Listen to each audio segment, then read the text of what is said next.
আসসালামু আলাইকুম রহমতুল্লাহি ওবরকাতুহু। সম্মানিত দর্শক, শেখ হাসিনাকে নিয়ে বেশ কয়েকটি পিলে চমকানো খবর এই মুহূর্তে ইন্টারনেটে বিভিন্নভাবে প্রচারিত হচ্ছে।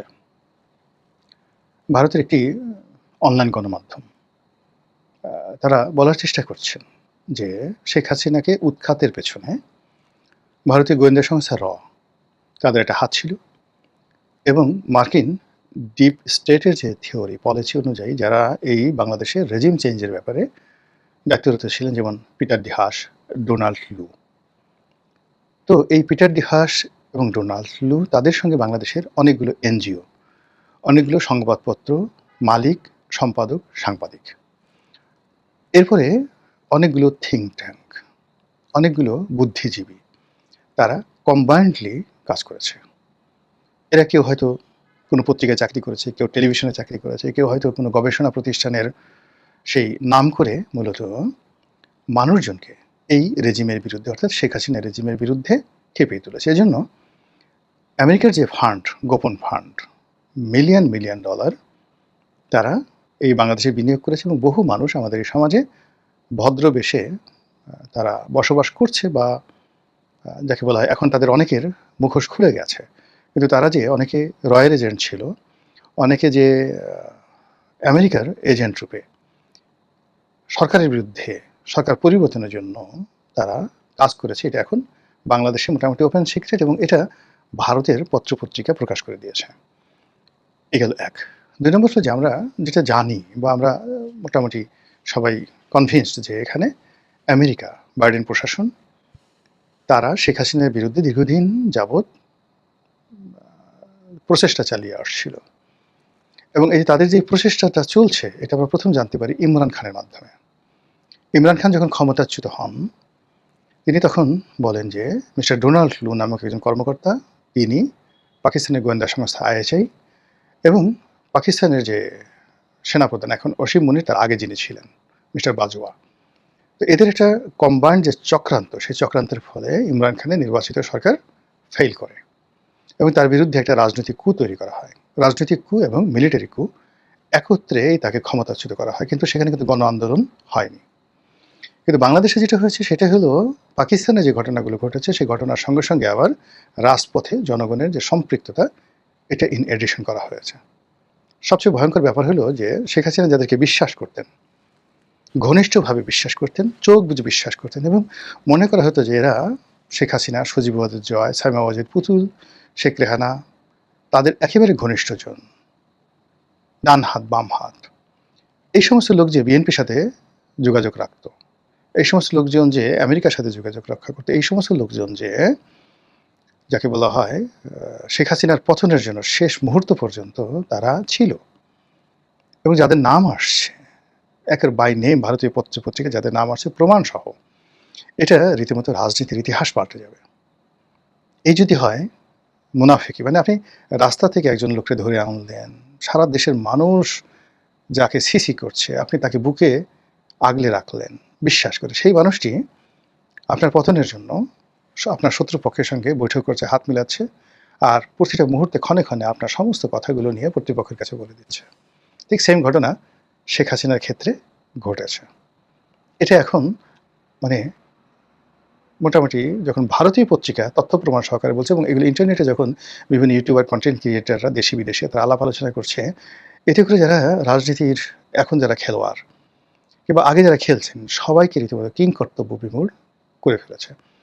আমরা বঙ্গবন্ধুর হত্যাকাণ্ডের সময়টিতে খন্দকার মোশতাকের বেইমানি দেখে আমরা হতবাক হয়ে যাই, কিন্তু খুব অল্প লোক জানেন যে আসলে তিনি কি পরিমাণ বেইমান ছিলেন এবং কোন পর্যায়ের বেইমান ছিলেন।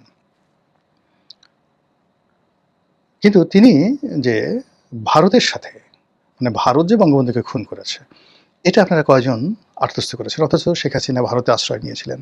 আবার বঙ্গবন্ধু বলে গেছেন যে যদি আমার কোনোদিন কিছু হয় তোমরা তোমার মুস্তাক চাচার সাথে যোগাযোগ করো, এবং শেখ হাসিনা নিজে সেটা পরবর্তীতে বলেছেন, হুমায়ুন রশিদ চৌধুরীকে বলেছেন, তিনি তখন জার্মানিতে ছিলেন রাষ্ট্রদূত। তো তার কাছে যখন বললেন যে আমার বাবা বলে গেছে মুস্তাক চাচার সাথে যোগাযোগ করার জন্য, তখন তিনি আফসোস করলেন মনে মনে যে হায় আল্লাহ, যে মুস্তাক বঙ্গবন্ধুকে খুন করছে তার মেয়ে এখন আমাকে বলতেছে মুস্তাক চাচার কাছে কথা বলার জন্য। এই হলো বেঈমানীদের ইতিহাস। আচ্ছা, বঙ্গবন্ধুকে যারা খুন করলো তাদের কথা বাদ, জিয়াউর রহমানকে যারা খুন করলেন, জেনারেল আবুল মঞ্জুর। এখন জেনারেল আবুল মঞ্জুর তো মানে জিয়াউর রহমানের খুব ঘনিষ্ঠ বন্ধু ছিলেন, ভীষণ রকম ঘনিষ্ঠ বন্ধু ছিলেন, অত্যন্ত ব্রিলিয়ান্ট। তিনি কেন এই কর্মের সাথে জড়িত হয়ে পড়লেন? এরকম অসংখ্য ঘটনা। তো শেখ হাসিনার যে পতন, সেই পতনের সঙ্গে যে ভারতের যোগাযোগ আছে, এটা আমরা অনেকেই কিন্তু প্রথম দিন থেকে বলে আসছি। এবং শুধু তাই নয়, আমি 2013-14 সন থেকে কিন্তু অন্ততপক্ষে অনেকগুলো টক শোতে এই কথাগুলো বলেছি যে বঙ্গবন্ধুকে যেভাবে ভারত সরিয়েছে, তাকে একটা শিক্ষা দেওয়ার জন্য এবং তার পরিবারকে, আওয়ামী লীগকে বাগে আনার জন্য। একইভাবে শেখ হাসিনাকেও ভবিষ্যৎ থেকে, ক্ষমতা থেকে যদি সরানো হয়, এই দিল্লি এবং এই মোদি তারাই করবে। এবং তার পতনের পর এখন নর্থ ইস্ট বা অন্যান্য যে সমস্ত পত্রপত্রিকা প্রকাশ করছে, কিন্তু আগস্ট মাসের 5-6 তারিখে একের পতনের দিনে আমি বললাম যে এই ঘটনাটা যেটা করেছে তার সঙ্গে ভারতের হাত আছে। উনি ভারতে আশ্রয় নিয়ে আসেন, কিন্তু তাকে ভারত আশ্রয় দিয়েছে মূলত তাকে টাইট দেওয়ার জন্য, তাকে বোঝানোর জন্য, শেখানোর জন্য এবং তাকে ট্রাম্প কার্ড হিসেবে ব্যবহার করার জন্য। এখন যেহেতু ভারতের হাতে শেখ হাসিনা আছে, শেখ হাসিনার ভয় দেখিয়ে তারেক রহমান সাহেবকে দিয়ে অনেক কিছু করে নিতে পারবেন। অথবা তারেক রহমান সাহেব যদি কথা না শুনেন, শেখ হাসিনাকে সরি বলিয়ে তুমি তো এই কাজগুলো করেছো, বিপদে পড়লে তো মানুষ সবই স্বীকার করে। তিনি স্বীকার করলেন, হ্যাঁ, আমি যদি ভবিষ্যতে আবার ক্ষমতায় ফিরে পাই, আমি আর এই সমস্ত কাজ করবো না, আমি চীনের কাছে যাবো না, চীন আমাকে তো রক্ষা করেনি, আমি মানে ভারতের অধীনস্থ থাকবো। এই দেশের মানুষের জন্য এত কিছু করেছি, এই দেশ তো আমার পাশে দাঁড়ায়নি, কাজে তোমরা যদি আমাকে ক্ষমতায় বসো, আমরা তোমার পক্ষে থাকবো।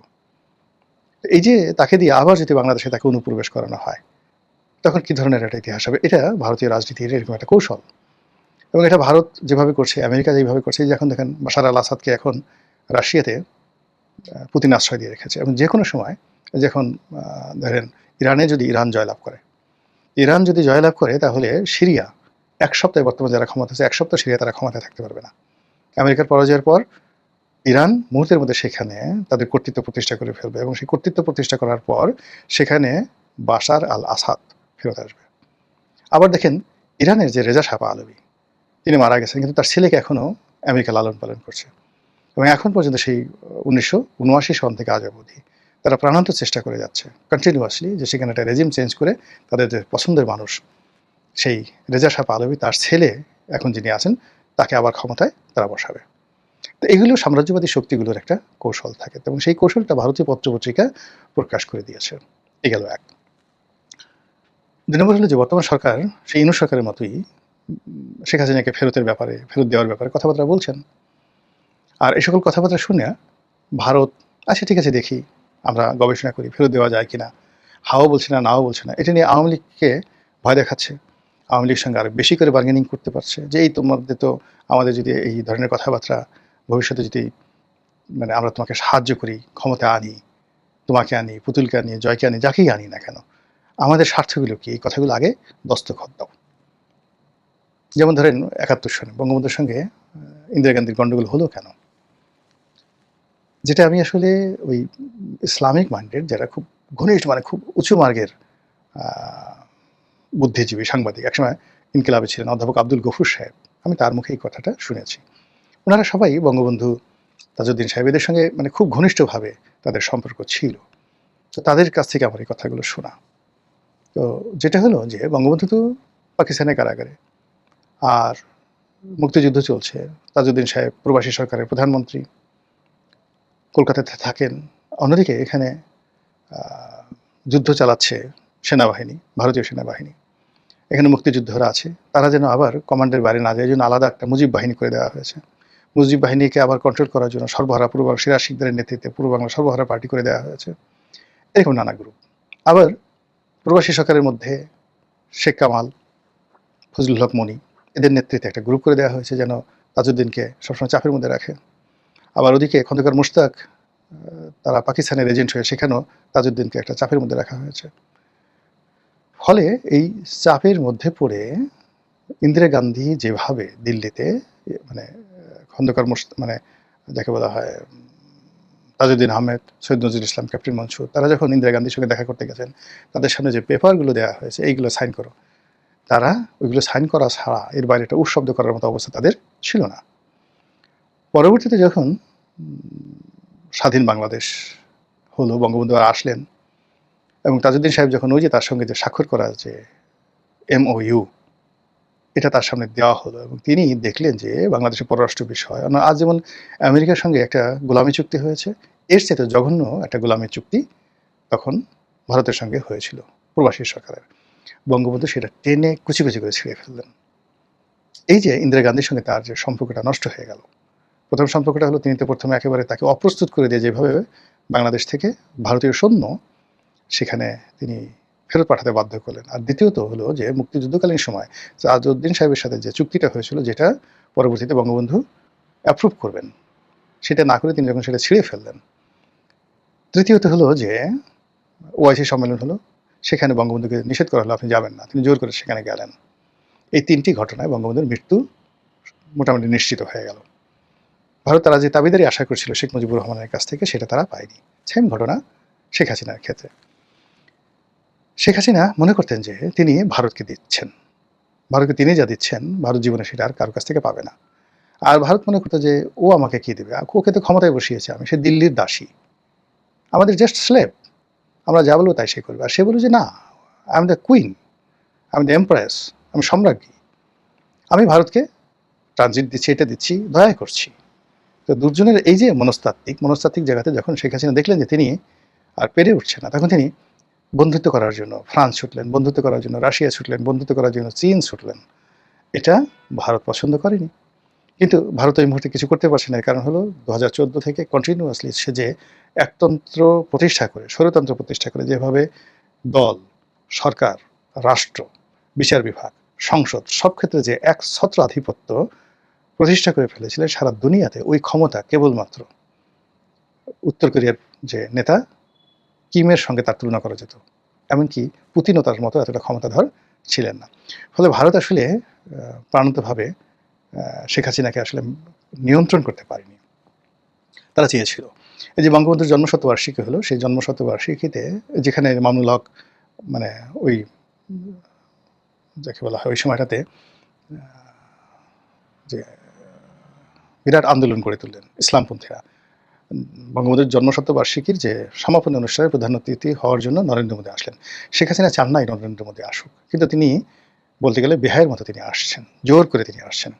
এই জন্য তাকে একটা শিক্ষা দেওয়ার জন্য শেখ হাসিনা মূলত রাজপথকে গরম করলেন DGFI দ্বারা, এবং সেখানে DGFIর পরামর্শে কিন্তু এই বায়তুল মুকাররমের উত্তর গেটে আন্দোলন শুরু হয়েছিল, এবং সেই আন্দোলনকে আবার DGFI ম্যানেজ করার জন্য মামুনুল হককে এনেছিল।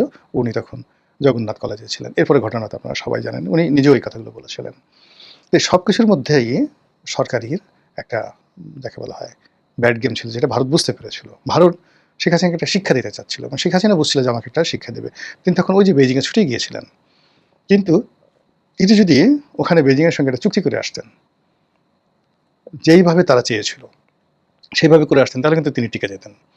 কিন্তু তিনি তার ওই যে তার যে আশেপাশে সব ভারতের দালালরা ছিল, রয়ের এজেন্টরা ছিল, তারা তাকে বুঝেছে যে আপা আপনি তো এই কাজ করেন, এখানে যদি চীনের সাথে করেন ভারত শূন্য পাঠিয়ে আপনাকে ধরে নিয়ে যাবে, আপনার গোপন কথাগুলো বলে দেবে, তার সাথে আপনার যা যা হয়েছে এই জিনিসগুলো সব প্রকাশ করে দেবে, বাংলাদেশ রাখতে পারে না। এই ভয় দেখিয়ে দেখা গেল যে সে চীনকেও রাজি করতে পারলো না, ভারতকে রাজি করতে পারলো না।